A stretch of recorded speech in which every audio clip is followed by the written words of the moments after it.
வணக்கம் மாணவர்களே, இன்று நாம் பார்க்க போகும் பாடப்பகுதி இயல் 5 மணற்கேணி என்ற தலைப்பில் தான் நமக்கு பாடப்பகுதி எல்லாமே கொடுத்துருக்காங்க. முதல்ல நம்ம பார்க்க போகிறது உரைநடை உலகம். தலைப்பு மொழிபெயர்ப்பு கல்வி. மொழிபெயர்ப்பு என்பது என்ன? இப்போ உங்கள் எல்லாருக்கிட்டையுமே நீங்கள் திறன்பேசி இருக்குது இல்லையா? இப்போ அந்த திறன்பேசியில் கூகுள் அப்படின்ற ஒரு செயலி இருக்குது இல்லையா? அது உங்கள் எல்லாருக்குமே தெரியும். அந்த செயலியில் பார்த்திங்கன்னா நமக்கு எல்லா விவரங்களும் கிடைக்குது. அதற்கு முக்கிய காரணம் என்ன அப்படின்னு பார்த்தோம்னா மொழிபெயர்ப்பு. இப்போ மொழிபெயர்ப்பு என்பது இப்போ தோன்றியதா அப்படின்னு பார்த்தோன்னா இல்லை, அது தொல்காப்பியர் காலத்திலே இந்த மொழிபெயர்ப்பு என்பதற்கு முக்கியத்துவம் கொடுக்கப்பட்டுள்ளது. இப்போ முதல் நூல், வழிநூல், சார்பு நூல் அப்படின்னு சொல்லுவாங்க. முதல் நூல் என்பது மூலநூல். அந்த மூலநூலை அதை பின்பற்றி எழுதப்படுகிறது வழிநூல் அல்லது சார்பு நூல் அப்படின்னு சொல்லுவாங்க. அதாவது அதை மொழிபெயர்த்து இப்போ வடமொழியில் இருக்கிற நூல்கள் தமிழில் மொழிபெயர்த்து எழுதுகிறாங்க இல்லையா? அப்போ அதை என்ன சொல்லுவாங்கன்னா வழிநூல் அப்படின்னு சொல்லுவாங்க. இப்போ பாடப்பகுதிக்கு போகலாமா? அதற்கு முன்னாடி நுழையுமுன்னு பார்க்கலாம். ஒவ்வொரு சமூகத்திலும் ஒரு துறையில் இல்லாத செழுமையை ஈடு செய்ய வேறு துறைகளில் உச்சங்கள் இருக்கும். மொழிகளுக்கு இடையேயான வேற்றுமைகளை வேற்றுமைகளாகவே நீடிக்க விடாமல் ஒற்றுமைப்படுத்த உதவுவது மொழிபெயர்ப்பு. கொடுக்கல் வாங்கலாக அறிவனைத்தும் உணர்வனைத்தும் அனைத்து மொழிகளிலும் பரவ வேண்டும். நம்மிடம் எல்லாம் உள்ளது என்ற பட்டை கட்டிய பார்வையை ஒழித்து அகன்ற பார்வை தருவது மொழிபெயர்ப்பு. அப்போ இந்த மொழி என்பது தேங்கி நிற்கக்கூடிய குட்டை போல ஓரிடத்தில் நின்றுவிடக்கூடாது அப்படின்னு சொல்கிறாங்க. அது எப்படி இருக்கணும் அப்படின்னா ஆற்று நீர் போல ஓடிக்கொண்டு எல்லோருக்கும் பயன்படுவதாக இருக்க வேண்டும். அதனால தான் ஒரு மொழியில் இருக்கக்கூடிய நூல்களை மற்ற மொழிகளில் மொழிபெயர்க்கணும் அப்படின்னு சொல்கிறாங்க. அப்போ மற்ற மொழிகளில் மொழிபெயர்க்கும் பொழுது அந்த நூலுடைய சிறப்பு, அதில் கூறப்பட்டிருக்கிற கருத்து எல்லா மொழியினத்திற்கும் போய் சேரும். அப்போ ஒரு மொழி கருத்துகள் மற்ற மொழிகளில் மொழி மாற்றம் செய்யப்படும் பொழுது அது எல்லோருக்கும் பயன்படுகிற மாதிரி இருக்கும் அப்படின்னு சொல்கிறாங்க. அதனால தான் மொழி என்பது தேங்கி நிற்கக்கூடிய குட்டை போல இல்லாமல் எப்படி இருக்கணும்? ஆற்று நீர் போல ஓடிக்கொண்டு எல்லோருக்கும் பயன் தர வேண்டும் அப்படின்னு சொல்கிறாங்க. இப்போ இது பார்த்திங்கன்னா இது மொழிபெயர்க்கப்பட்ட ஒரு நூல். டேனிஷ் கிறித்துவ நிறுவனத்தால் 1723ஆம் ஆண்டு தரங்கம்பாடியில் மொழிபெயர்த்து அச்சுருவாக்கம் பெற்ற தமிழ் நூல். இது உங்களுக்கு ஒரு மதிப்பெண் வினாக்களில் கேட்கறதுக்கு வாய்ப்புகள் உள்ளது. சரியா? எந்த ஆண்டுனா 1723ஆம் ஆண்டு. எந்த இடத்துல அப்படின்னா தரங்கம்பாடியில் அச்சுருவாக்கம் பெற்ற தமிழ் நூல். இப்போ மொழிபெயர்ப்பை பற்றி மனவை முஸ்தபா அவர்கள் என்ன சொல்லியிருக்காங்க அப்படின்னு பார்ப்போம். ஒரு மொழியில் உணர்த்தப்பட்டதை வேறொரு மொழியில் வெளியிடுவது மொழிபெயர்ப்பு என்கிறார் மனவை முஸ்தபா. அதாவது ஒரு மொழியில் உணர்த்தப்பட்ட கருத்துக்கள் வேறு மொழியில் வெளியிடுவதுதான் என்னன்னு சொல்கிறாரு? மொழிபெயர்ப்பு அப்படின்னு சொல்கிறார். இது உங்களுக்கு 2 மதிப்பெண் வினாக்களில் கூட கேட்பாங்க. மொழிபெயர்ப்பு பற்றி மனவை முஸ்தபா கூறிய கருத்து என்ன அப்படின்னு கேட்பாங்க. இப்போ அடுத்தது மு.கு. ஜெகநாதர் அப்படின்றவர் மொழிபெயர்ப்பை பற்றி என்ன சொல்லியிருக்காரு? அதாவது ஒரு மொழி வளம் பெறவும் உலகத்துடன் உறவு கொள்ளவும் மொழிபெயர்ப்பு இன்றியமையாதது அப்படின்னு சொல்லியிருக்காரு. ஒரு மொழி சிறப்பு பெறணும், அது வளமை பெற்றதாக மாறணும் அப்படின்னா என்ன தேவை? அதுக்கு மொழிபெயர்ப்பு இன்றியமையாத தேவை அப்படின்னு சொல்லியிருக்காரு.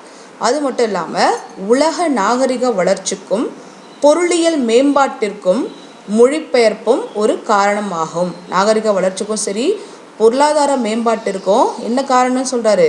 மொழிபெயர்ப்பும் ஒரு காரணம் அப்படின்னு சொல்கிறார். இது உங்களுக்கு 2 மதிப்பெண் வினாக்களில் கேட்பாங்க. அடுத்த தலைப்பு மொழிபெயர்ப்பின் தொடக்கம்.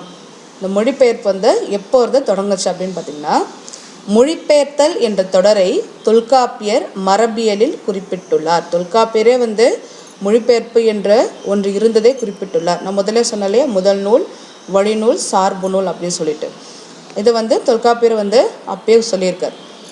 மாபாரதம் தமிழ்படுத்தும் மதுராபுரி சங்கம் வைத்தும் என்னும் சின்னமனூர் செப்பேட்டு குறிப்பு சங்க காலத்திலேயே தமிழில் மொழிபெயர்ப்பு மேற்கொள்ளப்பட்டதை புலப்படுத்துகிறது. அதாவது சின்னமனூர் செப்பேட்டில் ஒரு குறிப்பு இருக்குது, மாபாரதம் தமிழ்படுத்தும் மதுராபுரி சங்கம் வைத்தும் அப்படின்னு சொல்லிட்டு. அப்போ அந்த காலத்தில் சங்கம் வைத்து தமிழ் வளர்க்கப்படுது இல்லையா, முதல் இடை கடை சங்கங்கள் வைத்து தமிழ் வளர்க்கப்படுது அப்படின்னு ஒரு கருத்து இருக்குது. இப்போ மகாபாரதம் தமிழில் மொழிபெயர்க்கப்பட்டுள்ளது அப்படின்னு ஒன்று சொல்கிறாங்க இல்லையா, இது உண்மையா அப்படின்னா கண்டிப்பாக உண்மைதான். மகாபாரதம் தமிழில் மொழிபெயர்க்கப்பட்ட ஒரு நூல் தான். சரியா? அதுக்கப்புறம் வடமொழியில் வழங்கி வந்த இராமாயண மகாபாரத தொன்ம செய்திகள் சங்க இலக்கியங்களில் பரவலாக இடம்பெற்றுள்ளன. இதுவும் பிறமொழி கருத்துக்களை கதைகளை தமிழ் படுத்தியமையை புலப்படுத்துகிறது. பெருங்கதை, சீவக சிந்தாமணி, கம்பராமாயணம், வில்லி பாரதம் முதலிய சில காப்பியங்களும் வடமொழி கதைகளை தழுவி படைக்கப்பட்டவையே. அதாவது பெருங்கதை, வில்லி பாரதம், சீவக சிந்தாமணி, கம்பராமாயணம் இது எல்லாமே வடமொழி கதைகளை தழுவி தமிழ் எழுதப்பட்ட காப்பியங்கள் அப்படின்னு சொல்கிறாங்க. வான்மீகி ராமாயணத்தை படித்ததால் மட்டும்தான் கம்பரால் சுவையான கம்பராமாயணம் எழுத முடிந்தது இல்லையா. அப்போ அங்கே என்ன தேவைப்பட்டது? மொழிபெயர்ப்பு என்பது தேவைப்பட்டது. அப்போ தமிழில் வடமொழியிலிருந்து தமிழ் மொழிபெயர்க்கப்பட்ட சில கதைகள், வடமொழி கதைகள் எது அப்படின்னா கொங்குவேலூர் இயற்றிய இந்த பெருங்கதை, வில்லி பாரதம், சீவக சிந்தாமணி, கம்பராமாயணம் எல்லாமே அது வடமொழி கதைகளை தழுவி தமிழில் அதை விட சிறப்பாக எழுதப்பட்ட காப்பியங்கள். சரியா? இப்போ அடுத்தது மொழிபெயர்ப்பு தேவை அப்படின்னு கொடுத்துருக்காங்க. மொழிபெயர்ப்பு ஏன் தேவை அப்படின்னா, எல்லா காலகட்டங்களிலும் மொழிபெயர்ப்பு என்பது மிகவும் தேவையான ஒன்று. விடுதலைக்கு பிறகு நாட்டுடைய பல பகுதிகளையும் என்ன பண்ணுறாங்கன்னா ஒரே ஆட்சியின் கீழே இணைக்கும் முயற்சி மேற்கொள்ளப்பட்டது. விடுதலைக்கு அப்புறம் நாட்டோட பல பகுதிகள் ஒரே அரசாட்சியின் கீழே இயங்கும் பொழுது அப்போ என்ன தேவைப்படுது? அங்கே மக்களிடையே தேசிய உணர்வு இருக்கணும், ஒருமைப்பாட்டை உருவாக்கணும். அதுக்கெல்லாம் என்ன தேவை அப்படின்னா இந்த இந்திய அரசு என்ன முடிவு பண்ணுறாங்க அப்படின்னா மொழிபெயர்ப்பை ஒரு கருவியாக எடுத்துக்கிறாங்க. அப்போ ஒரு கருவியாக கொண்டு ஒரு மொழியில் இருக்கக்கூடிய நூல்களை பிற மொழிகளில் மொழிபெயர்த்தது. இது யார் செய்யுதுன்னா இந்திய அரசாங்கமே இதை செய்கிறாங்க, மொழிபெயர்ப்பை செய்கிறாங்க. என்னென்னா ஒரு மொழியில் இருக்கக்கூடிய நூல்களை பிற மொழியில் என்ன பண்ணுறாங்க? மொழிபெயர்க்கிறாங்க. பல்வேறு மாநிலங்களில் இருக்கின்ற எழுத்தாளர்கள், சிந்தனையாளர்கள் ஆகியோரை பற்றிய நூல்களையும் வெளியிட்டது. இப்போ பல மாநிலங்களில் இருக்கக்கூடிய தலை சிறந்த எழுத்தாளர்கள், சிந்தனையாளர்கள் அவருடைய கருத்துக்கள் இது எல்லாத்தையும் என்ன பண்ணுறாங்கன்னா நூல்களாக மொழிபெயர்க்கிறாங்க.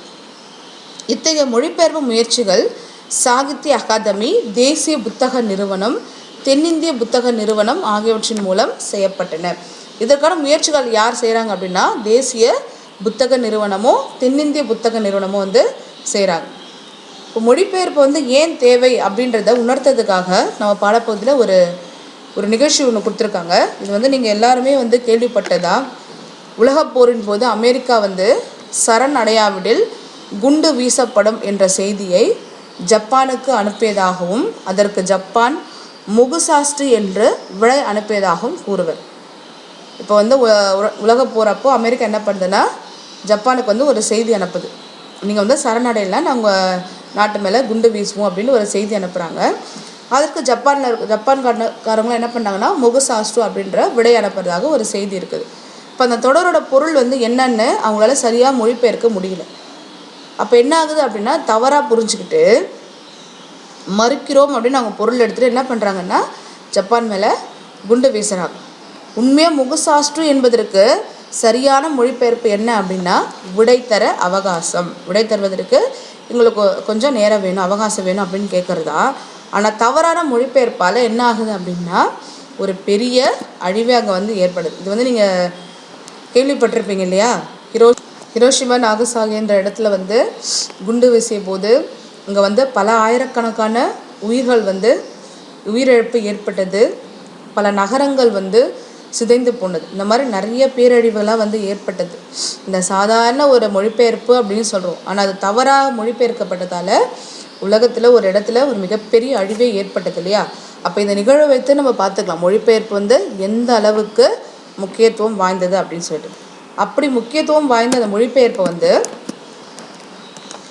கல்வியில் வந்து ஏன் கொண்டு வரக்கூடாது, மொழிபெயர்ப்பு வந்து கல்வியில் கண்டிப்பாக கொண்டு வரணும் அப்படின்னு சொல்லிட்டு மொழிபெயர்ப்பை கல்வியாக ஆக்குவதன் மூலம் அனைத்துலக அறிவையும் நாம் எளிதாக பெற முடியும்.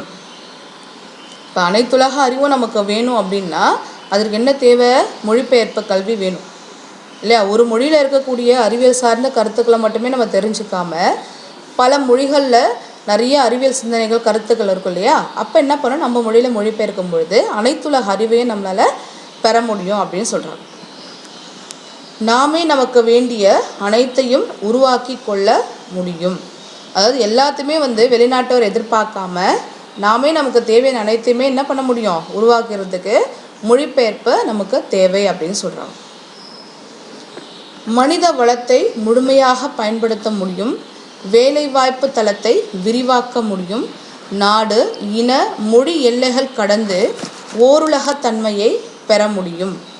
இப்போ இந்த மொழிபெயர்ப்பு மூலமாக என்ன நம்ம பெற முடியும் அப்படின்னா மனித வளத்தை வந்து முழுமையாக நம்மளால் பயன்படுத்திக்க முடியும், வேலைவாய்ப்புகளை வந்து விரிவாக்க முடியும், ஓருலகத்தன்மை பெற முடியும், எல்லாருமே வந்து ஒரு ஒருமைப்பாட்டு உணர்வையும் வந்து பெற முடியும் அப்படின்னு சொல்கிறாங்க. அடுத்தது இந்த வெளிநாட்டவர் என்ன பண்ணுறாங்க அப்படின்னா சித்த வைத்திய முறை இருக்கு இல்லையா, அது வந்து நம்மளுடைய ஊரில் தோன்றிய அந்த சித்த வைத்திய முறையை அவங்க மொழியில் மொழிபெயர்த்து அவங்க பயன்படுத்துகிறாங்க. நாம் என்ன பண்ணுறோம், அவங்களுடைய அலோபதி மருத்துவத்தை வந்து நம்மளுடைய மொழியில் மொழிபெயர்த்து அந்த மருத்துவ முறையை நம்ம பயன்படுத்துகிறோம் இல்லையா? இப்போ அந்த மொழிபெயர்ப்பு என்பது மிகவும் அவசியமானது. அதனால் என்ன பண்ணுறாங்க அப்படின்னா அந்த மொழிபெயர்ப்பு கல்வி வந்து பள்ளிகளிலும் கல்லூரிகளிலும் பல்கலைக்கழகங்களில் வந்து அதை கொண்டு வராங்க. அப்போ கொண்டு வரும்போது பிற மொழிகளை கற்கக்கூடிய வாய்ப்புகளும் வந்து அங்கே உருவாகுது. அப்போ மொழிபெயர்ப்பு என்பது கல்வியிலே வந்து தேவை அப்படின்னு சொல்கிறாங்க. அடுத்தது இலக்கிய இறக்குமதி. பிறமொழி இலக்கியங்களை அறிந்து கொள்ளவும் அவை போன்ற புதிய படைப்புகள் உருவாகவும் மொழிபெயர்ப்பு உதவுகிறது. ஒரு மொழி இலக்கியத்தை மட்டும் நம்ம சுவைத்தா பத்தாது, பிற மொழியிலையும் அதை விட இலக்கிய சுவையுடைய நிறைய நூல்கள் எல்லாம் இருக்கும் இல்லையா? அப்போ அதை எல்லாத்தையுமே நம்ம தெரிஞ்சுக்கிறதுக்கும் புதிய படைப்புகளை நாம் உருவாக்குறதுக்கும் எது உதவுகிறது அப்படின்னு பார்த்தோன்னா மொழிபெயர்ப்பு உதவுகிறது. அடுத்து இலக்கியம் என்பது ஒரு அனுபவத்தை எழுதுவது என்றாலும் அது கலை சிறப்புடையதாக இருக்கிற போது அனைவரது அனுபவமாகவும் பொதுநிலை பெறுகிறது. அப்போ இந்த இலக்கியத்தை வந்து ஒரே ஒரு மொழி கோட்பாட்டை நம்ம அடக்க முடியாது இல்லையா? மொழிவேலி அப்படின்னு போட்டு நம்ம அந்த இலக்கியத்தை வந்து இந்த மொழிக்கு மட்டும்தான் உரியது அப்படின்னு சொல்லிட்டு நம்ம சிறையிட முடியாது. அப்போ மொழிவேலியை வந்து அகற்றணும் அப்படின்றது மொழிபெயர்ப்புடைய குறிக்கோள். இப்போ ஜெர்மன் மொழியில் மொழிபெயர்ப்பின் மூலம் அறிமுகமான ஷேக்ஸ்பியர் அந்நாட்டு படைப்பாளர் போலவே கொண்டாடப்பட்டார் அப்படின்னு சொல்கிறாங்க. இப்போ ஷேக்ஸ்பியர் வந்து ஆங்கில கவிஞர் இல்லையா? ஆனால் அவருடைய கவிதைகள் வந்து மொழிபெயர்க்கப்பட்டது மூலமாக ஜெர்மன் மொழி அறிஞர் போலவே அவர் காணப்பட்டார். ஏன்னா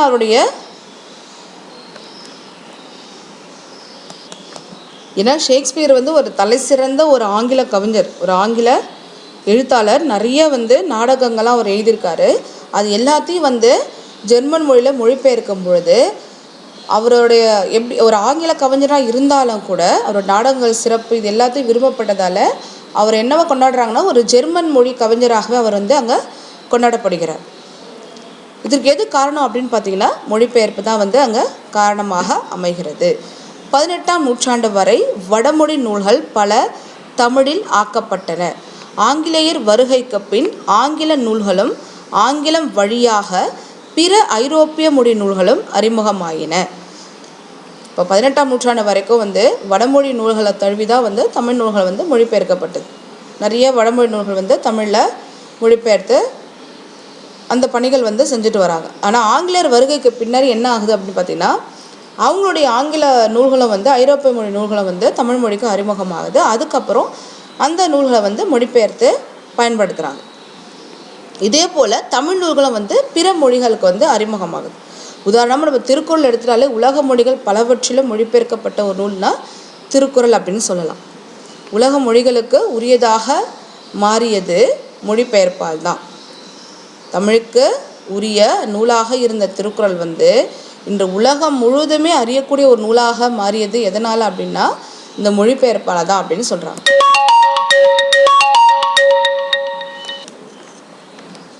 அடுத்தது, இந்த மொழிபெயர்ப்பு இல்லைன்னா சில படைப்பாளிகளும் உருவாகி இருக்க முடியாது, ஷேக்ஸ்பியர் இருந்திருக்க முடியாது, கம்பன் இருந்திருக்க முடியாது.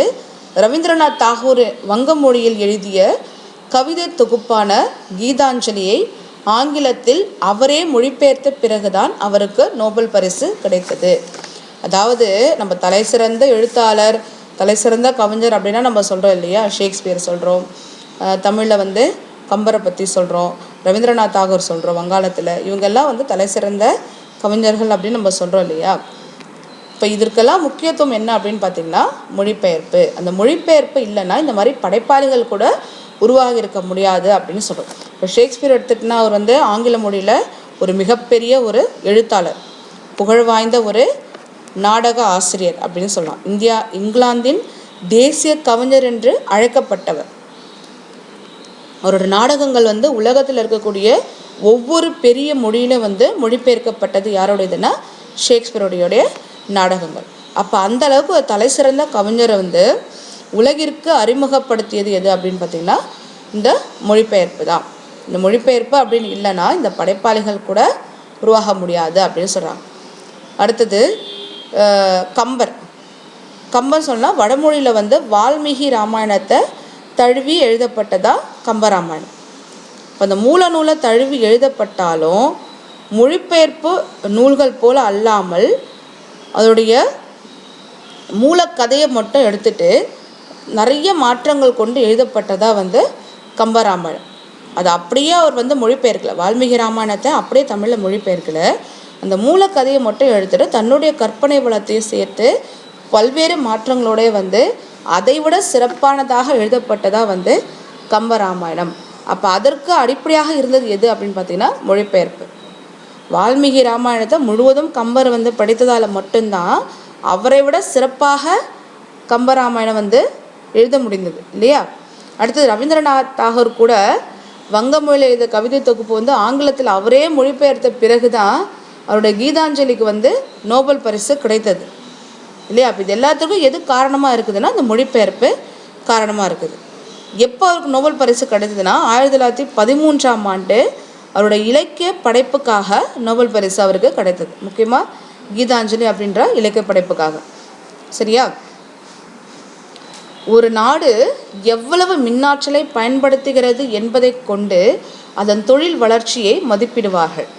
அதுபோல ஒரு நாட்டின் மொழிபெயர்ப்பு நூல்களின் எண்ணிக்கையை கொண்டு அந்நாட்டின் பண்பாட்டையும் அறிவையும் மதிப்பிடுவார்கள் அப்படின்னு சொல்கிறாங்க. ஒரு நாட்டோட தொழில் வளர்ச்சி மதிப்பிடுறதுக்கு அந்த நாடு வந்து எவ்வளோ மின்னாற்றலை பயன்படுத்தி இருக்கிறது அப்படின்ற ஒரு குறிப்பு தேவை. அப்போ ஒரு நாட்டோடைய பண்பாட்டையும் அறிவையும் மதிப்பிடுவதற்கு ஒரு நாட்டோட மொழிபெயர்ப்பு நூல்களின் எண்ணிக்கை வந்து எந்த அளவுக்கு இருக்குதோ அந்த அடிப்படையில் வந்து என்ன பண்ணுவாங்க, அந்த நாட்டுடைய பண்பாட்டையும் அறிவையும் மதிப்பிடுவாங்க அப்படின்னு சொல்கிறாங்க. நேரடி மொழிபெயர்ப்பாக French, German, Africa, Latin America முதலான நாடுகளின் நூல்கள் இன்று கிடைக்க தொடங்கி இருப்பது நல்ல பயனை அளிக்கும் என எதிர்பார்க்கலாம். மொழிபெயர்ப்பின் மூலம் இலக்கிய திறனாய்வு கொள்கைகளையும் பெற்றிருக்கிறோம். இன்றுள்ள புதிய திறனாய்வு முறைகளை எல்லாம் நாம் ஆங்கிலத்தின் வழியாகவே பெற்றிருக்கிறோம். பிறமொழி இலக்கியங்கள், இலக்கிய வடிவங்கள் பலவும் தமிழுக்கு அறிமுகமாகி அது போன்ற முயற்சிகள் இங்கு மேற்கொள்ளப்படுகின்றன. இப்போ பிறமொழி இலக்கியங்கள், இலக்கிய வடிவங்கள் எல்லாமே வந்து தமிழில் வந்து மொழிபெயர்க்கப்பட்ட தமிழுக்கு அறிமுகமாக உள்ளது. மொழிபெயர்க்கப்பட்ட நூல்களை தமிழ் இலக்கியங்களோடு ஒப்பிநோக்கி சிந்தனை வடிவம், உத்தி, மையக்கரு, பண்பாடு போன்ற பல வகை கூறுகளை எடை போடவும் வளர்க்கவும் மொழிபெயர்ப்பு உதவுகிறது. அப்போ இந்த மொழிபெயர்ப்பு எதற்கு உதவுகிறது அப்படின்னா, இந்த மொழிபெயர்க்கப்பட்ட நூல்கள் இருக்கு இல்லையா, தமிழில் பிற மொழி இலக்கியங்களை வந்து தமிழில் மொழிபெயர்க்கும் பொழுது அந்த இலக்கியங்களை தமிழ் இலக்கியங்களோட ஒப்பிட்டு புதிய வடிவம், புதிய யுக்தி, பண்பாடு இது எல்லாத்தையும் வந்து எடை போடவும் வளர்க்கவும் வந்து இந்த மொழிபெயர்ப்பு உதவுகிறது அப்படின்னு சொல்கிறாங்க. அடுத்தது மொழிபெயர்ப்பு செம்மை. இப்போ மொழிபெயர்க்கும் பொழுது எதையெல்லாம் மொழிபெயர்க்கணும், அந்த மொழிபெயர்ப்பு வந்து எப்படி வந்து சிறப்பானதாக இருக்கணும் அப்படின்னு சொல்கிறாங்க. 100 rail sweepers were washed away அப்படின்றது ஒரு தொடர். இதை வந்து தொடர் வண்டியில் உறங்கிக் கொண்டிருந்த 100 பேர் வெள்ளத்தில் அடுத்து செல்லப்பட்டார்கள் என்று ஒரு செய்தித்தாள் வெளியிட்டது. இதை அப்படியே மொழிபெயர்த்து என்ன பண்ணுறாங்கன்னா 100 rail sweepers were washed away அப்படின்றத அப்படியே மொழிபெயர்க்கிறாங்க. அதுக்கு பொருள் என்ன அப்படின்னா, தொடர் வண்டியில் தூங்கிட்டு இருந்த ஒரு 100 பேர் வெள்ளத்தில் அடிச்சுட்டு போயிட்டாங்க அப்படின்னு ஒரு செய்தித்தாளில் வெளியிடுறாங்க. இது வந்து தவறான ஒரு மொழிபெயர்ப்பு இல்லையா. ரெயில் ஸ்லீப்பர் அப்படின்றது தொடர் வண்டியோட அந்த போக்குவரத்து பாதையை குறிக்குது. தண்டவாளத்தில் குறுக்கோரக்குள்ளே அந்த கட்டைகளை வந்து குறிக்குது. அது இவங்க என்ன எப்படி மொழிபெயர்க்கிறாங்க அப்படின்னா உறங்கி கொண்டிருந்தோர் அப்படின்ட்டு மொழிபெயர்த்திருக்காங்க. அப்படி தவறான ஒரு தொடர் இல்லையா. அப்போ இது வந்து அதோட பொருளையே முழுசாக மாற்றிடுச்சு இல்லையா. இப்போ மொழிபெயர்க்கும் பொழுது ரொம்ப கவனமாக மொழிபெயர்க்கணும் அப்படின்னு சொல்கிறாங்க. அதே மாதிரி கேமல் என்பதற்கு வடம், கேமல் அப்படின்றது வடம். வடம்னா கயிறு. இந்த திருவிழாக்கள்லாம் வடம் பிடிச்சி இழுக்கிறாங்க அப்படின்னு சொல்லுவாங்க இல்லையா.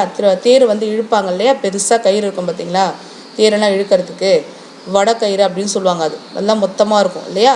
அப்போ கேமல் என்பதற்கு கயிறு அப்படின்ற சொல்லு தான் தமிழுக்குரியது இல்லையா. ஒட்டகம் அப்படின்னு சொல்ல இருக்குது, கயிறு அப்படின்னு சொல்லுவாங்க. ஊசி காதில் வடம் நுழையாது அப்படின்றத அந்த வேற்றுமொழி தொடர ஊசி காதில் ஒட்டகம் நுழையாது அப்படின்னு மொழிபெயர்த்து நம்ம சொல்கிறோம். ஊசி காதில் ஒட்டகம் நுழையுமா? நுழையாது இல்லையா. அப்போ இந்த இடத்துல வடம் அப்படின்னு சொல்லப்படுறது கயிறை தான் குறிக்கும் இல்லையா. அப்போ இத்தொடரில் வடம் என்பதே பொருத்தமான சொல்லாக அமையும். அதாவது ஊசி காதில் நூல் நுழையுமே அன்றி கயிறு நுழையாது என்பதே. அதுதான் ஊசி காதில் வடம் நுழையாது அப்படின்றது. ஊசி பார்த்துருக்கீங்க இல்லையா, நம்ம துணியெல்லாம் தைப்போம், அந்த ஊசி அதோட காது எப்படி இருக்கும், சின்னதாக இருக்கும். அப்போ அந்த நூலை நம்ம கோக்கிறதுக்கே கஷ்டப்படுவோம் இல்லையா. அதில் வந்து இவ்வளோ பெரிய கயிறை நம்மளால் கோக்க முடியுமா. அதான் அங்கே என்ன சொல்கிறாங்கன்னா ஊசி காதில் வடம் நுழையாது அப்படின்ட்டு. அதை நம்ம அப்படியே என்ன மொழிபெயர்த்துனா சொல்கிறாங்க, ஊசி காதில் ஒட்டகம் நுழையாது அப்படின்னு சொல்கிறாங்க. அப்போ இதுவும் தவறான ஒரு மொழிபெயர்ப்பு சரியா. அப்போ மொழிபெயர்ப்புகள் எப்படி இருக்கும் அப்படின்னா கழிவின்றி, சிதறலின்றி, மூலமொழியின் கருத்துக்களை வெளிப்படுத்துவதாக அமைய வேண்டும். இப்போ ஒரு மொழிபெயர்க்கும் பொழுது அதில் வந்து எந்த மொழி சிதறல்களும் இருக்கக்கூடாது. அந்த மூல மொழியில் என்ன கருத்து சொல்லியிருக்காங்களோ அதை வந்து நம்ம மொழியில் வெளிப்படுத்துவதாக அந்த மொழிபெயர்ப்பு அமைய வேண்டும் அப்படின்னு சொல்கிறாங்க. அடுத்தது அண்டர் கிரவுண்ட் ட்ரெயினேஜ் என்ற தொடரை மொழிபெயர்ப்பதில் தடுமாற்றம் வந்தது. அண்டர் கிரவுண்ட் ட்ரெயினேஜ் அப்படின்றது வந்து மொழிபெயர்க்கும் பொழுது அதில் வந்து சிக்கல்கள் ஏற்படுது அப்படின்னு சொல்கிறாங்க. இப்போ பாதாள சாக்கடை என்பது அப்படின்னு தான் மொழிபெயர்க்கிறாங்க. அண்டர் கிரவுண்ட் ட்ரெயினேஜ்னால் பாதாள சாக்கடை அப்படின்ட்டு. பாதாள சாக்கடைனா என்ன இருக்கும், ஆழமாக தோண்டி பூமி கடையில் ஆழமாக தோண்டி தான் அந்த பாதாள சாக்கடை அப்படின்னு சொல்கிறோம். தமிழோடு தொடர்புடைய மலையாள மொழியில் பயன்படுத்திய புதை சாக்கடை என்ற சொல் பொருத்தமாக இருப்பதை கண்டனர். இப்போ இந்த மாதிரி வந்து புதை சாக்கடைனா இப்படி தான் இருக்கும். இது வந்து நம்ம பாதாள சாக்கடைன்னு சொல்லக்கூடாது, அண்டர் கிரவுண்ட் ட்ரைனேஜ் இதை சொல்லக்கூடாது. இது வந்து புதை சாக்கடை, அதாவது மண்ணு கடையில் லைட்டாக புதைச்சி வச்சுருக்க மாதிரி இருக்கும் பார்த்தீங்களா, இதுதான் புதை சாக்கடை அப்படின்னு சொல்லுவோம். நம்ம என்ன சொல்கிறோம்னா அதை பாதாள சாக்கடை அப்படின்னு சொல்கிறோம். அதையும் வந்து என்ன பண்ணுறாங்கன்னா அப்படியே பயன்படுத்துகிறாங்க. இது வந்து ஒரு தவறான ஒரு மொழிபெயர்ப்பு. அடுத்தது இந்த டெலி என்பது தொலை என்பதை குறிக்கிறது. ஆகவே telegraph, television, telephone, telescope, telemetry முதலிய சொற்கள் மொழிபெயர்க்கப்படுகிற பொழுது டெலி அப்படின்றது தொலை அப்படின்னு சொன்னோம் இல்லையா. இப்போ அதை வைத்து நிறைய சொற்கள் வந்து மொழிபெயர்க்கிறாங்க தொலை என்பதை வைத்து. இப்போ டெலிகிராஃப் அப்படின்னா தொலைவரி, டெலிவிஷன் அப்படின்னா தொலைக்காட்சி, டெலிஃபோன் அப்படின்னா தொலைபேசி, டெலஸ்கோப் அப்படின்னா தொலைநோக்கி, டெலிமெட்ரி அப்படின்னா தொலை அளவியல் அப்படின்னு சொல்லிட்டு அந்த முன்னோட்டுகளோடு சேர்த்து மொழிபெயர்க்கிறாங்க. இதற்கு மாறாக டிரான்ஸ்கிரிப்ட், டிரான்ஸ்ஃபர், டிரான்ஸ்ஃபார்ம், டிரான்சாக்ட் ஆகியவற்றை மொழிபெயர்க்கும் பொழுது படியெடுத்தல், மாறுதல், டிரான்ஸ்ஃபர் அப்படின்னா மாற்றம், மாறுதல், உருமாறுதல், டிரான்ஸ்ஃபார்ம் அப்படின்னா உருமாறுது, டிரான்சாக்ட் அப்படின்னா செயல்படுத்துது, அந்த மாதிரி வந்து மொழிபெயர்க்கப்படுது. இங்கு டிரான்ஸ் என்ற முன்னோட்டை வைத்து மொழிபெயர்க்கவில்லை. இவ்வாறு இடம் பார்த்து மொழிபெயர்ப்பு முறையாக செய்யப்பட வேண்டும். இப்போ இங்கே எப்படி தொலை வைத்தே இந்த மாதிரி முன்னோட்டுகளை வச்சு மொழிபெயர்க்கப்பட்டது இல்லையா, அதற்கு பொருள் இருக்குது. ஆனால் அந்த முன்னோட்டுகளை வச்சு தவிர நம்ம என்ன பண்ணக்கூடாது, மொழிபெயர்க்கக்கூடாது இல்லையா. அந்த தகுந்த பொருளோடு தான் மொழிபெயர்க்கணும் அப்படின்னு சொல்கிறாங்க. அடுத்தது பல்துறை வளர்ச்சி. இந்த மொழிபெயர்ப்பு என்பது பல துறைகளிலும் வளர்ச்சி அடைந்துள்ளது அப்படின்னு சொல்கிறாங்க. இன்றைக்கு பல்வேறு துறைகளின் வளர்ச்சிக்கு மொழிபெயர்ப்பு தேவைப்படுகிறது. மொழிபெயர்ப்பு இல்லை எனில் உலகை எல்லாம் வலையாக பிடித்திருக்கிற ஊடகத்தின் வளர்ச்சி இல்லை. தொலைக்காட்சி, வானொலி, திரைப்படம், இதழ்கள் போன்ற ஊடகங்கள் மொழிபெயர்ப்பால் தான் வளர்ச்சி பெறுகின்றன. இப்போ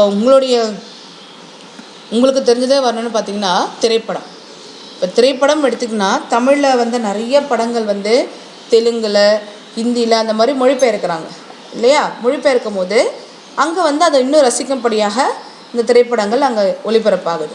அதே மாதிரி பல இப்போ தெலுங்கு படமோ இல்லை ஹிந்தியில் எடுத்த படமோ நம்ம தமிழ் மொழிக்கு என்ன பண்ணுறாங்கன்னா திரைப்படமாக எடுக்கிறாங்க. அப்போ இங்கே அது நிறைய வரவேற்பு பெறுது இல்லையா. அப்போது பல துறைகள் வளர்ச்சிக்கும் இந்த மொழிபெயர்ப்பு காரணமாக அமைகிறது அப்படின்னு சொல்கிறாங்க. அடுத்தது விளம்பர மொழிக்கு மொழிபெயர்ப்பு தேவைப்படுகிறது. திரைப்படங்கள், தொலைக்காட்சி தொடர்கள் ஆகியன வேற்று மொழிமாற்றம் செய்யப்பட்டு அனைத்து மொழி பேசும் மக்களையும் அடைகிறது. இப்போ தொலைக்காட்சி தொடர்கள் கூட மற்ற மொழிகளில் இருக்க தொலைக்காட்சி தொடர்கள் அங்கே எல்லாரும் விரும்பப்படுற மாதிரி இருந்துச்சுன்னா அதே தொலைக்காட்சி தொடர்களை மற்ற மொழிக்கு, இப்போ உதாரணமாக இப்போதைக்கு உங்களுக்கு தெரிஞ்சது பார்த்திங்கன்னா பிக் பாஸ்ன்ற ஒரு தொலைக்காட்சி தொடர் ஓடுது இல்லையா.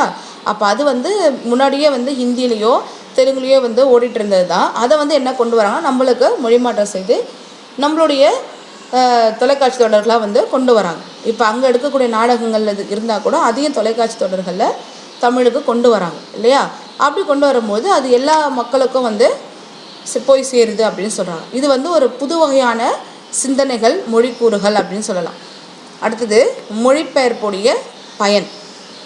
மொழிபெயர்ப்பதால் என்னென்ன பயன் நம்மளுக்கு கிடைக்குது அப்படின்னு பார்த்தோன்னா, இது மொழிபெயர்ப்பு காலம் அப்படின்னு சொல்கிறாங்க. ஏன்னா நம்ம நிறைய இலக்கியங்களாக இருக்கட்டும் எல்லாத்தையும் நம்ம என்ன பண்ணுறோம், மொழிபெயர்த்து பயன்படுத்துகிறோம் இல்லையா. அப்போ காலையில் எழுந்தவுடன் நாளிதழ் படிப்பு மொழிபெயர்ப்பு மூலமே நமக்கு சாத்தியமாகிறது. இரவு தொலைக்காட்சியில் காணும் கேட்கும் செய்திகளும் மொழிபெயர்ப்பு மூலமே கிடைக்கின்றன. இடையில் நம் பணிகள் பலவற்றிலும் மொழிபெயர்ப்பின் துணை இருந்து கொண்டே இருக்கிறது. இன்றைய வளரும் நாடுகளில் அறிவியலை உருவாக்க, அரசியலை உருவாக்க, பொருளியலை உருவாக்க, சமூகவியலை உருவாக்க, இலக்கியத்தை உருவாக்க மொழிபெயர்ப்பே உதவுகிறது. அப்போ இந்த மொழிபெயர்ப்பு எதற்கெல்லாம் பயன்படுகிறது அப்படின்னா, இன்று வளர்ந்து வரும் நாடுகளில் அறிவியலை உருவாக்குவதற்கும், அரசியலை உருவாக்குவதற்கும், பொருளியலை உருவாக்குவதற்கும், சமூக இயலை உருவாக்குவதற்கும், இலக்கியத்தை உருவாக்குவதற்கும் மொழிபெயர்ப்பு உதவி செய்கிறது அப்படின்னு சொல்கிறாங்க. இந்த மொழிபெயர்ப்பு என்பது மனிதர்களையும் நாடுகளையும் காலங்களையும் இணைக்கிற நெடுஞ்சாலையாக இருக்கிறது. இதெல்லாம் மொழிபெயர்ப்புடைய பயன்கள் இல்லையா. மனிதர்களையும் காலங்களையும் நாடுகளையும் இணைக்கிறது அப்படின்னு சொல்கிறாங்க. காலத்தால், இடத்தால், மொழியால் பிரிக்கப்பட்ட மானுடத்தை இணைக்கிறது. கடந்த காலத்தை எதிர்காலத்துடன் இணைக்கும். அது மனித வாழ்வின் ஒரு பகுதியாகவே இருக்கிறது. பல மொழிகளிலும் காணப்படும் சிறப்பு கூறுகளை எல்லாம் ஒருங்கு சேர்த்து அனைவருக்கும் பொதுமையாக்குகிறது. இது எல்லாமே மொழிபெயர்ப்புடைய பயன்கள். ஜெர்மனியில் ஒரு ஆண்டில் பிற மொழிகளிலிருந்து 5000 நூல்கள் வரை மொழிபெயர்க்கப்படுகின்றன. புள்ளி விவரப்படி அதிகமான தமிழ் நூல்கள் பிற மொழிகளில் மொழிபெயர்க்கப்பட்டுள்ளன. ஜெர்மனியில் ஒரு ஆண்டில் மட்டும் கிட்டத்தட்ட 5000 நூல்கள் மொழிபெயர்க்கிறாங்க. இப்போ புள்ளி விவரப்படி பார்த்தோன்னா தமிழ் நூல்கள் தான் பிற மொழிகளில் மொழிபெயர்க்கப்பட்டுள்ளது. அந்த வரிசையில் ஆங்கிலம் முதலிடம் எதற்குன்னா ஆங்கிலம், இரண்டாவது மலையாளம் இருக்குது. அதை அடுத்து தெலுங்கு, இந்தி, கன்னடம், வடமொழி, ரஷ்ய மொழி, வங்க மொழி, மராத்தி மொழி போன்ற நூல்களும் இடம்பெறுது. அடுத்து இந்த மொழிபெயர்ப்பினால என்ன நன்மை அப்படின்னு பார்த்தீங்கன்னா, புதிய சொற்கள் உருவாகி மொழிவளம் ஏற்படுகிறது. மொழிபெயர்க்கும் பொழுது நம்ம என்ன பண்ணுறோம் அப்படின்னா, இப்போ ஒரு சொல்ல வந்து தமிழில் மொழிபெயர்க்கும் பொழுது அதற்கான புதிய சொற்களை வந்து நம்ம உருவாக்குறோம். அப்போ அந்த இடத்துல என்ன ஏற்படுதுன்னா மொழிவளம் ஏற்படுகிறது இல்லையா? பிற இனத்தவரின் பண்பாடு, நாகரிகம், பழக்க வழக்கம் போன்றவற்றை அறிய முடிகிறது. மற்ற இனத்தருடைய பண்பாட்டையும் நாகரிகத்தையும் பழக்க வழக்கங்களையும் நம்ம என்ன பண்ணலாம், தெரிஞ்சுக்கலாம். இப்போ டிஸ்கவரி சேனல் அப்படின்றது ஆங்கிலத்தை ஒளிபரப்பானது, ஆனால் இப்போ அது வந்து தமிழ்லேயே அது நம்மளுக்கு வருது. அப்போ தமிழில் வரும்பொழுது நம்ம வந்து எளிதாக நம்ம புரிஞ்சுக்க முடியுது இல்லையா? வேறு வேறு இனத்தருடைய பண்பாடு, நாகரிகம், இது எல்லாத்தையும் பழக்க வழக்கம் இது எல்லாத்தையும் வந்து நம்மளுடைய மொழியில் மொழிபெயர்த்து கொடுக்கும்பொழுது நமக்கு அந்த இனத்தருடைய பண்பாடு நாகரிகத்தை பற்றி நாமளும் அதை தெரிஞ்சுக்கணும் இல்லையா? அதிலிருந்து நல்லனவற்றை மட்டுமே நாம் பெற்றுக்கொள்ள முடிகிறது. பிற மொழி இலக்கிய அறிவு கிடைக்கிறது. அதன் மூலம் நம் இலக்கியத்தை வளப்படுத்த முடிகிறது. உலக புகழ்பெற்ற அறிவியல் கண்டுபிடிப்புகளையும் இலக்கிய படைப்புகளையும் அறிவதற்கு வாய்ப்பு ஏற்படுகிறது. கருத்து பகிர்வை தருவதால் மொழிபெயர்ப்பை பயன்கலை என்று குறிப்பிடுவார்கள். அவள் மொழிபெயர்ப்பு வந்து என்ன சொல்கிறாங்க, பயன்கலை. பயன்கலை அப்படின்னா பயன் தரக்கூடிய கலை அப்படின்ட்டு. மொழிபெயர்ப்பு மூலம் ஒரு நாட்டின் வரலாற்றிலும் இலக்கியத்திலும் பண்பாட்டிலும் வலிமையான தாக்கத்தை ஏற்படுத்த முடியும். அடுத்தது மொழி வளர்ச்சி. நல்ல மொழிபெயர்ப்பாளன் சில மொழி மீறல்களை செய்வான். இதன் மூலம் புதிய இலக்கண விதிகளின் தேவையை உருவாக்குவான். செய்யுளை தன் வெளியீட்டு வடிவமாக கொண்டிருந்த அத்தமிழ் அச்சு இயந்திரத்தின் வருகையை ஒட்டி மொழிபெயர்ப்பை எதிர்கொண்ட பொழுது உரைநடை வளர்ச்சியை மேற்கொள்ள வேண்டியிருந்தது. அப்பொழுது தமிழ் ஆங்கில தொடர் அமைப்புகளையும் கூறுகளையும் ஏற்க வேண்டிய நிலை ஏற்பட்டது. இப்போ வந்து தமிழ் நூல்களை வந்து ஆங்கில நூல்களை வந்து தமிழை மொழிபெயர்க்கும் பொழுது ஆங்கில தொடர் அமைப்புகளையும் கூறுகளையும் வந்து ஏற்க வேண்டிய நிலை ஏற்படுது. அப்போ மொழிபெயர்ப்பு வந்து இத்தகைய மொழி பிரச்சனைகளை கடந்து அதன் தீர்வாக மொழியில் புது கூறுகளை உருவாக்கி வளர்ச்சிக்கு வழிவகுக்கிறது அப்படின்னு சொல்கிறாங்க. ஒரு நல்ல மொழிபெயர்ப்பாளன் வந்து அப்படியே அதை மொழிபெயர்க்க மாட்டான். ஒரு மொழியில் இலக்கியத்தை வந்து அப்படியே வந்து தமிழில் மொழிபெயர்க்கணும் அப்படின்றது கிடையாது. அவன் என்ன பண்ணால் அதில் வந்து சில விதி மீறல்களும் இருக்கும். அதில் சொல்லப்பட்ட கருத்தை வந்து இன்னும் சிறப்பாக இந்த மொழியில் சொல்லலாம். அப்போ புதிய இலக்கண விதிகளை வந்து அவன் என்ன பண்ணுறான், உருவாக்குறான் இல்லையா? அந்த செய்யுளை வந்து தானே தன்னுடைய செய்யுள் வடிவமாகவே கொண்டு அவன் என்ன பண்ணுறான், தன்னுடைய கருத்துக்களை சேர்த்து தான் அதை வந்து மொழிபெயர்க்கிறான். அப்படி மொழிபெயர்க்கும் பொழுது நிறைய பிரச்சனைகள்லாம் இருக்கும். அப்போ அதன் தீர்வாக தான் என்ன பண்ணுறாங்கன்னா புதிய புதிய இலக்கிய கூறுகள் இலக்கண உத்திகள் இதை பயன்படுத்தி என்ன பண்ணுறாங்கன்னா அந்த காப்பியத்தை மொழிபெயர்க்கிறாங்க. அடுத்தது எதை மொழிபெயர்ப்பது. இப்போ மொழிபெயர்ப்பு என்பது எல்லாருக்கும் பயன்படக்கூடியது, இலக்கிய அறிவு உருவாக்கக்கூடியது, எல்லாருக்கும் வந்து நல்ல செய்திகளை மட்டுமே சொல்லக்கூடியது. இப்படி எல்லாமே நம்ம வந்து பார்த்தோம் இல்லையா? அப்போ வந்து எல்லாத்தையும் மொழிபெயர்க்கலாமா அப்படின்னா அப்படி கிடையாது. நம்மளுக்கு என்ன தேவையோ அதை தான் மொழிபெயர்க்கணும். எதை மொழிபெயர்ப்பது, எப்படி மொழிபெயர்ப்பது, எந்த மாதிரி செய்திகளை மொழிபெயர்ப்பது அப்படின்றது நிறையா இருக்குது. அப்போ எந்த மொழிபெயர்ப்பாக இருந்தாலும் எதை மொழிபெயர்ப்பது என்ற முன்னுரிமை வேண்டும். நம்ம எதை வந்து மொழிபெயர்க்கணும், அது எந்த அளவுக்கு மற்றவர்களுக்கு அது பயனை தரக்கூடியது அப்படின்னு சொல்கிறாங்க. அதாவது ஒரு மொழியின் குப்பைகள் இன்னொரு மொழிக்கு போய்விடக்கூடாது. மொழிபெயர்க்கும் பொழுது தேவையில்லாத நம்ம மொழிபெயர்க்கக்கூடாது. அதனால தான் ஒரு மொழியின் குப்பைகள் அப்படின்னு சொல்கிறாங்க. நம்மளுடைய மொழிக்கு என்ன தேவை, நம்மளுடைய மொழி வளம் பெற என்ன தேவையோ, இப்போ ஒரு இலக்கியம் வந்து அதில் நிறைய சிறப்பான கருத்துக்கள் இருந்துச்சுன்னா அப்போ அந்த இலக்கியத்தை வந்து நம்மளோட மொழியில் மொழிபெயர்க்கும் பொழுது அந்த இலக்கிய வளத்தை நம்மளுடைய மொழியில் இருக்க இலக்கிய வளத்தை ஒப்பிட்டு நம்மளுடைய மொழி வளத்தை பெருக்க முடியும். அப்போ அந்த மாதிரி நூல்களை தான் என்ன பண்ணணும், மொழிபெயர்க்கணும். அப்படி இல்லாமல் தேவையில்லாத நூல்களை வந்து நம்ம என்ன பண்ணக்கூடாது, மொழிபெயர்க்கக்கூடாது அப்படின்னு சொல்கிறாங்க. பழைய நூல்களையே அறிமுகப்படுத்தும் போக்கை விட்டு புது புது நூல்களை அறிமுகப்படுத்த வேண்டும் அப்படின்னு சொல்கிறாங்க இல்லையா? எப்போவுமே பழைய காலத்து நூல்கள் அதையே மொழிபெயர்க்காமல் புதிய புதிய அறிவியல் நூல்கள், அறிவியல் சிந்தனை கருத்துக்கள் இந்த மாதிரிலாம் வருது இல்லையா? அப்போ அந்த மாதிரி நூல்களை நம்ம என்ன பண்ணணுன்றாங்கன்னா மொழிபெயர்க்கணும் அப்படின்னு சொல்கிறாங்க. சிறு குழுவினர் பேசும் ஆப்பிரிக்க மொழிகளின் படைப்பாளர்கள் நோபல் பரிசு பெறுகிறார்கள். ஒரு சிலர் மட்டும்தான் அந்த மொழியை பேசுவாங்க. ஆனால் அங்கே வந்து நிறைய சிந்தனைகளில் புதிய படைப்பாளர்கள் வந்து புதிய புதிய படைப்புகள்லாம் எழுதுவாங்க. ஆனால் அந்த படைப்புகளுக்கு வந்து நோபல் பரிசு கிடைக்குது. அந்த படைப்புகளெல்லாம் நம்மளோட மொழிக்கு வருதா அப்படின்னா இல்லை. ஏன்னா அது வந்து ஒரு குறிப்பிட்ட குழுவினருக்கு மட்டும் பேசக்கூடிய ஒரு மொழி இல்லையா. தமிழின் தொன்மையான இலக்கியங்கள் முன்னரே மொழிபெயர்க்கப்பட்டு அறிமுகமாகி இருந்தால் தமிழின் பெருமை உலகெங்கும் முறையாக பரவி இருக்கும். இது உண்மை தானே. தமிழில் வந்து எண்ணற்ற பழமையான இலக்கியங்கள் சிறப்பு பிற மொழிகளுக்கு இல்லாத ஒரு சிறப்பு தமிழ் மொழிக்கு இருக்குது. பிற மொழிகள் இல்லாத இலக்கிய வளங்களும் தமிழ் மொழியில் இருக்குது. அப்படி இலக்கிய வளமும் இலக்கண வளமும் கொண்ட நம்மளுடைய தமிழ் நூல்களை வந்து பிற மொழிகளில் மொழிபெயர்த்திருந்தா உலகம் முழுவதுமே வந்து தமிழோட பெருமை வந்து பரவி இருக்கும் அப்படின்னு சொல்கிறாங்க. ஹார்வர்ட் பல்கலைக்கழகத்தின் தமிழ் இருக்கை அத்தகைய பணிகளில் ஈடுபட வேண்டும். தமிழுக்கு அத்தனை அறிவு செல்வங்களும் கிடைக்க வேண்டும் அப்படின்னு சொல்கிறாங்க. இதனை குலோத்துங்கன் காசினியில் இன்று வரை அறிவின் மன்னர் கண்டுள்ள கலைகளெல்லாம் தமிழில் எண்ணி பேசி மகிழ்நிலை வேண்டும் என்று குறிப்பிடுகிறார். இந்த கருத்தை தான் வந்து குலோத்துங்கனும் சொல்கிறார்.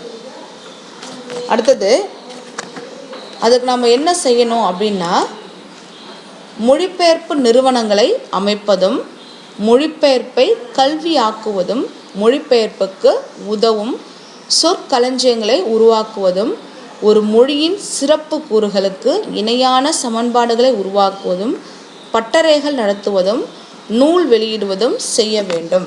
இப்போ மொழிபெயர்ப்புக்காக நாம் என்னென்ன செய்யணும் அப்படின்னா, மொழிபெயர்ப்பு நிறுவனங்களை உருவாக்கணும்னு சொல்கிறாங்க. மொழிபெயர்ப்பை வந்து கல்வியாக ஆக்கணும் அப்படின்னு சொல்கிறாங்க. சொற்களஞ்சியங்களை வந்து உருவாக்கணும். அது மட்டும் இல்லை, மொழியோட சிறப்பு கூறுகளுக்கு இணையான சமன்பாடுகளை நம்மளுடைய மொழியிலையும் உருவாக்கணும் அப்படின்னு சொல்கிறாங்க. புது புது நூல்களை வந்து நம்ம என்ன பண்ணோம், வெளியிடணும் அப்படின்னு சொல்கிறாங்க. சாகித்ய அகாதமி நிறுவனமும் தேசிய புத்தக நிறுவனமும் பல மொழிகளிலிருந்து நல்ல படைப்புகளை எல்லா இந்திய மொழிகளிலும் மொழிபெயர்த்துள்ளன. வெவ்வேறு படைப்புகள் மட்டுமன்றி துறை சார்ந்த நூல் மொழிபெயர்ப்புகளையும் மேற்கொள்ள வேண்டும். அவ்வகையில் தமிழில் பல நூல்கள் உருவாக்கப்பட வேண்டும். சென்றிடுவீர் எட்டு திக்கும் கலைச்செல்வங்கள் யாவும் கொணர்ந்திங்கு சேர்ப்பீர் என்று பாரதி கூறுவதைப் போல தமிழுலகம் செயல்படுத்த வேண்டும்.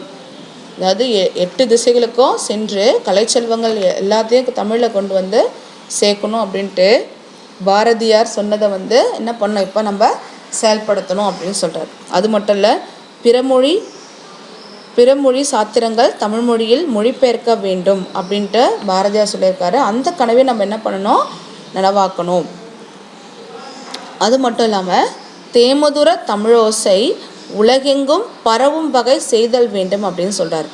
அது மட்டும் இல்லாமல் 8 திசையில் இருக்கக்கூடிய நூல்களை தமிழில் கொண்டு வந்து சேர்க்கணும். அதே மாதிரி தமிழோட சிறப்பை வந்து உலகம் முழுவதும் வந்து பரவ செய்தல் வேண்டும். அதற்கான வழிவகைகளை நம்ம வந்து செய்யணும் அப்படின்னு சொல்கிறாங்க. செப்பு மொழிகள், அதாவது பேசக்கூடிய மொழிகள் பலவாக இருந்தாலும் அதில் வந்து இருக்கக்கூடிய சிந்தனை வந்து ஒரே மாதிரி இருக்கணும். அப்படின்னா அதற்கு என்ன தேவை அப்படின்னா மொழிபெயர்ப்பு தேவை. அப்போ மொழிபெயர்ப்பு கல்வி என்பது இன்றியமையாத ஒன்று அப்படின்னு சொல்கிறாங்க. புரியுதா? இப்போ மொழிபெயர்ப்பு என்ன மொழிபெயர்ப்போட தேவை என்ன, மொழிபெயர்ப்பு வந்து கல்வியில் வந்து எப்படி ஒரு மாற்றத்தை கொண்டு வரும், மொழிபெயர்ப்பு வந்து எப்படி வந்து நம்ம சிறப்பாக மொழிபெயர்க்கணும், மொழிபெயர்ப்புடைய பயன்கள் என்ன, அதற்கு நாம் செய்ய வேண்டுவது என்ன அப்படின்றத வந்து நம்ம பாடப்பகுதியில் பார்த்தோம் இல்லையா. நீங்கள் என்ன பண்ணணும், மறுபடியும் இந்த பாடத்தை வந்து நீங்கள் முழுதாக படித்து பார்க்கணும். சரியா? இப்போ மொழிபெயர்ப்பு பற்றி நம்மளுடைய புத்தகத்தில் கொடுத்துருக்காங்க பாருங்கள், தெரிந்து தெளிவோம் அப்படின்றது. எங்கோ தொலைதூரத்தில் வாழும் மனிதர்கள் தங்களின் மொழியில் தமக்கு தெரிந்த மொழியில் மொழிபெயர்த்து அறிந்து கொள்கிறார்கள். அதுதான் மொழிபெயர்ப்பு. எப்பொழுது உலகத்தில் 4-5 மொழிகள் உருவாயினவோ அப்பொழுதே மொழிபெயர்ப்பும் வந்துவிட்டது. கருத்து பரிமாற்றம், தகவல் பகிர்வு, அறநூல் அறிதல், இலக்கியம், தத்துவம் என்பன எல்லாம் மொழிபெயர்ப்பு வழியாகவே சர்வதேச தன்மை பெறுகின்றன. அதாவது எப்போ உலகத்தில் வந்து 4-5 மொழிகள் உருவானதோ அப்போவே என்ன தேவைப்படுதாங்க, மொழிபெயர்ப்பு தேவைப்பட்டது அப்படின்னு சொல்கிறாங்க. ராகுல் சாங்கிருத்தியாயன் 1942 ஆண்டு ஹஜ்ராபாத் மத்திய சிறையில் இருந்த பொழுது வால்காவிலிருந்து கங்கை வரை என்ற நூலை இந்தி மொழியில் எழுதினார். 1949 இந்நூலை கண முத்தையா என்பவர் தமிழில் மொழிபெயர்த்து வெளியிட்டார். அதாவது ராகுல் சாங்கிருத்தியாயன் எழுதிய வால்காவிலிருந்து கங்கை வரை அப்படின்ற நூல் ஹிந்தியில் இருந்துச்சு. அந்த ஹிந்தி மொழியில் இருந்த நூலை தமிழில் மொழிபெயர்த்து வெளியிட்டார். யார் அப்படின்னா கணமுத்தையா அப்படின்றவர். ஆனால் தமிழில் வெளியிட்டதுக்கப்புறம் இந்த வால்காவிலிருந்து கங்கை வரை அப்படின்ற இந்த நூலானது ஒவ்வொரு தமிழனும் விரும்பி படிக்கும் ஒரு நூலாகவே அது மாறிவிட்டது அப்படின்னு சொல்கிறாங்க.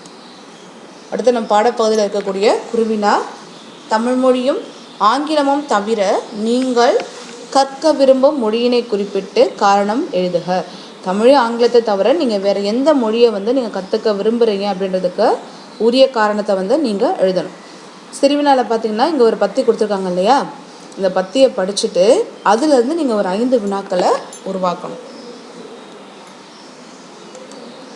அடுத்த நெடுவினா பார்த்தீங்கன்னா தமிழின் இலக்கிய வளம், கல்வி மொழி, பிற மொழிகளில் உள்ள இலக்கிய வளங்கள், அறிவியல் கருத்துக்கள், பிறத்துறை கருத்துக்கள், தமிழுக்கு செழுமை.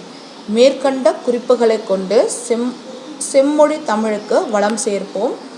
மொழிபெயர்ப்பு கலை என்ற தலைப்பில் வார இதழ் ஒன்றுக்கு நடுப்பக்க கட்டுரை எழுதுக.